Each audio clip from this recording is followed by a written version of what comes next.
Preview. नमस्कार दोस्तों, कैसे हैं आप सब।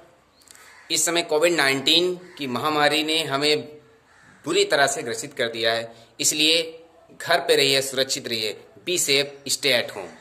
तो आज की क्लास में हम पढ़ेंगे इसी के साथ एक्सरसाइज 7.11 के कुछ ऐसे क्वेश्चनों को जो एग्जाम में मोस्टली आते हैं और उन्हें हम कम से कम समय में नहीं हल कर पाते हैं। तो आज देखेंगे कि कैसे किस प्रकार से प्रश्नों को एक आसान तरीके से कम समय में हल किया जाता है। क्वेश्चन नंबर 7 आज क्लियर करेंगे। पूरी एक्सरसाइज 7.11 के से सभी क्वेश्चनों को 17 से लेकर के 21 तक के सभी प्रश्नों को आज हल करेंगे। तो आज का वीडियो बहुत ही इंपॉर्टेंट होने वाला है। और क्या आप जान चुके हैं कि समाकलन को अब गुणधर्मों के द्वारा हल करना बहुत ही सरल हो गया है। यदि नहीं तो हमारे चैनल पर विजिट कीजिए, हम देखिए प्रश्नों को किस प्रकार एक आसान तरीके से हल किया जाता है। तो चलिए देख लेते हैं। Integration a0√x/√x plus a√a-x into dx।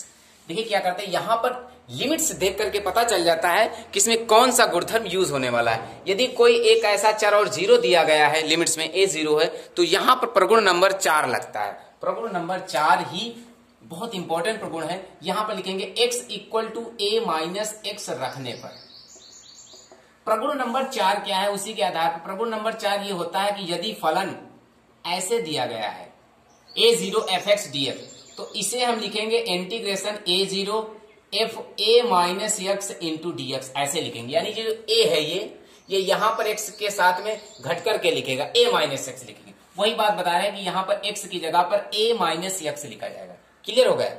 चलिए क्लियर कर लेते हैं। इंटीग्रेशन a0√x की वैल्यू होगी a-x अपॉन √x की वैल्यू होगी a-x प्लस √a-x की वैल्यू क्या होगी x इंटू dx। ठीक है, एक ये आई फलन है मान लीजिए आपका, दूसरा ये आपका तैयार हो गया है। समीकरण 1 तथा 2 को जोड़ने पर जोड़ देते हैं दोनों को, तो इधर i और i2i हो जाएगा।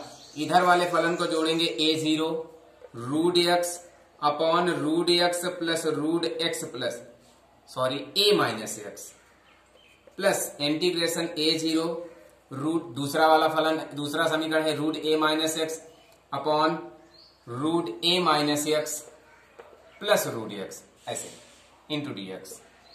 तो देखते हैं, इसे लिखेंगे 2i इंटीग्रेशन a0 एक में मिला के लिख दें, सेम लासा हो जाएगा √x प्लस a-√x, ऊपर होगा √x plus √a-x into dx। तो जो ये लिखा वही ये लिखा है, कैंसिल हो जाएगा। ये होगा 2i = a0 1 dx ये बनेगा। ठीक है, तो इसे अब हम लिख देंगे 2i = 1 का समाकलन x के सापेक्ष x होगा, इसकी लिमिट होगी a0। तो 2i बराबर ये लिमिट लगा देंगे यहाँ पर, x की वैल्यू a-x की वैल्यू 0, तो a आ जाएगा। तो i की वैल्यू होगी a/2। ये इसका क्लियर आंसर। 80 नंबर क्लियर करेंगे। Integration limit 40 mod x-1 dx। देखिए यहां पर जो है प्रगुण नंबर 2 लगेगा।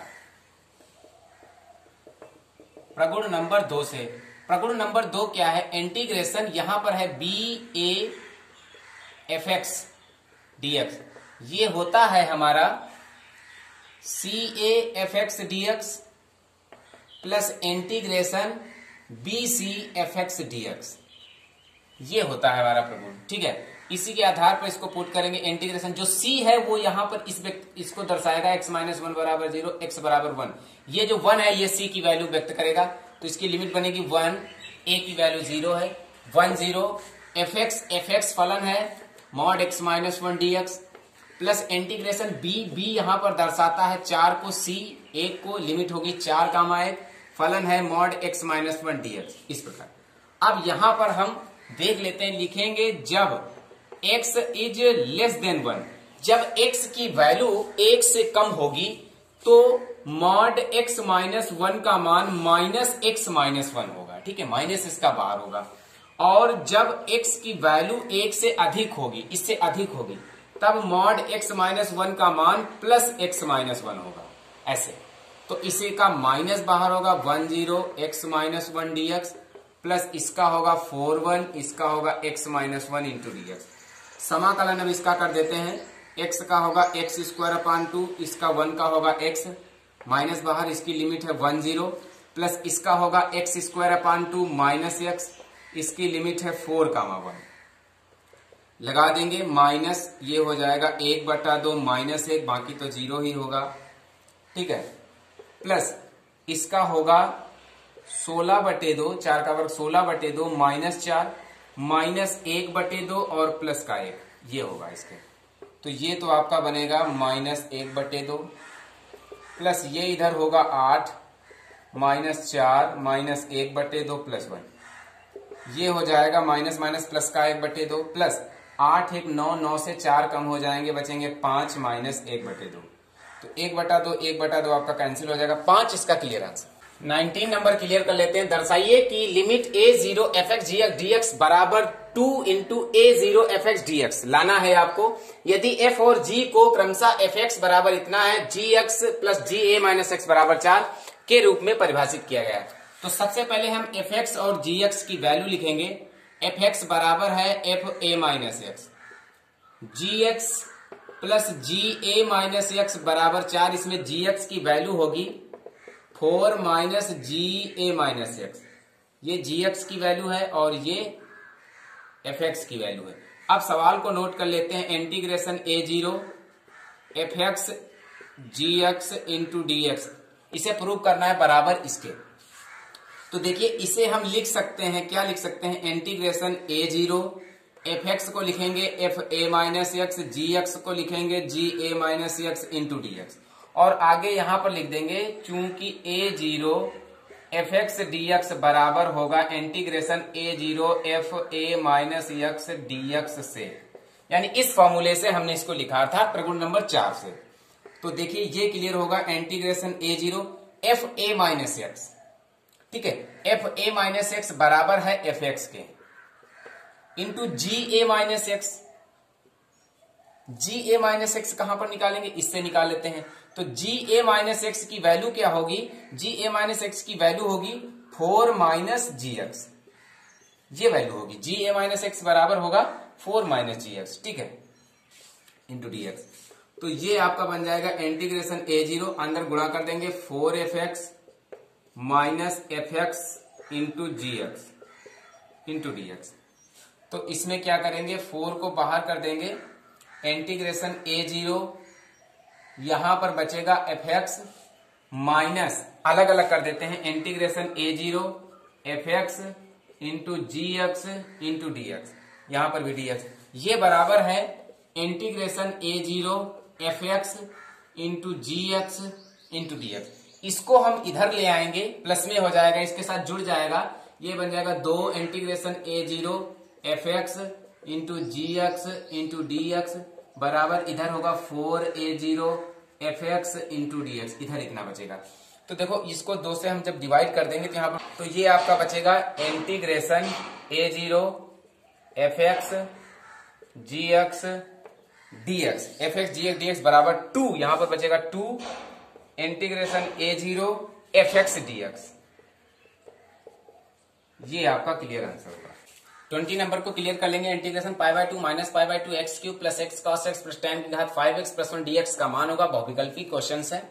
देखिए इससे क्या लिखेंगे, इसे हम अलग अलग तोड़ लेंगे। इसे लिखेंगे π/2 minus π/2 x cube plus x cos x plus tan की power 5x dx plus integration π/2 minus π/2 1 dx, इस 1 को अलग कर देंगे।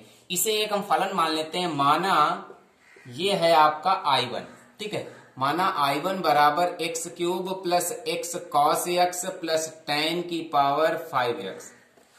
अब इसमें क्या करते हैं, लिखेंगे fx बराबर f माइनस x से, चलिए इसे में रख देते हैं इंटीग्रेशन π/2 माइनस π/2, क्योंकि लिमिट सेम है और एक प्लस की एक माइनस की, तो यहाँ पर प्रगुण नंबर 7 लगेगा। ये चेक करना है कि फलन सम है या विषम।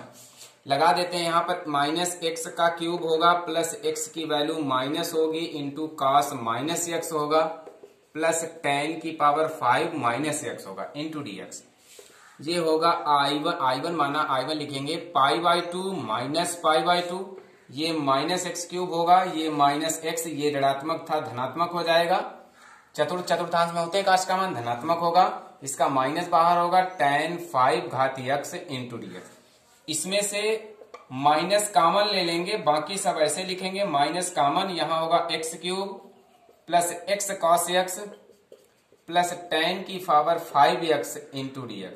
ये तो देख रहे हैं, ये जो आपका पूरा लिखा हुआ है ये एक फलन I1 है। तो यहां पर लिखेंगे I1 equal to π/2 minus π/2 minus I1 के। ठीक है, तो क्या लिखेंगे? लिखेंगे यहां fx बराबर, यहां fx बराबर माइनस fx है। ठीक है, यहां fx बराबर माइनस fx है, अतः फलन विषम है। तो जब फलन विषम होता है तो उसका अवकलन शून्य होता है, यानी तब इस समीकरण को नोट करेंगे इंटीग्रेशन π/2 माइनस π/2, इसे नोट करेंगे x cube plus x cos x plus tan की पावर 5x dx। इस इंटीग्रेशन इधर होगा π/2 माइनस π/2 1 dx। देखिए ये होगा, इसका इंटीग्रेशन हो जाएगा 0 प्लस इसका अवकलन समाकलन शून्य होगा और इसका समाकलन होगा x, इसकी लिमिट होगी π/2 माइनस π/2। तो लिमिट लगा देंगे यहाँ पर π/2 माइनस π/2 लगता है बीच में प्लस का हो जाएगा, ये हो जाएगा 2π/2, यानी इसका उत्तर जो होगा वो पाई। तो पाई फलन किसमें कॉमन आ रहा? सी आ रहा था, सी वाला विकल्प आपका क्लियर।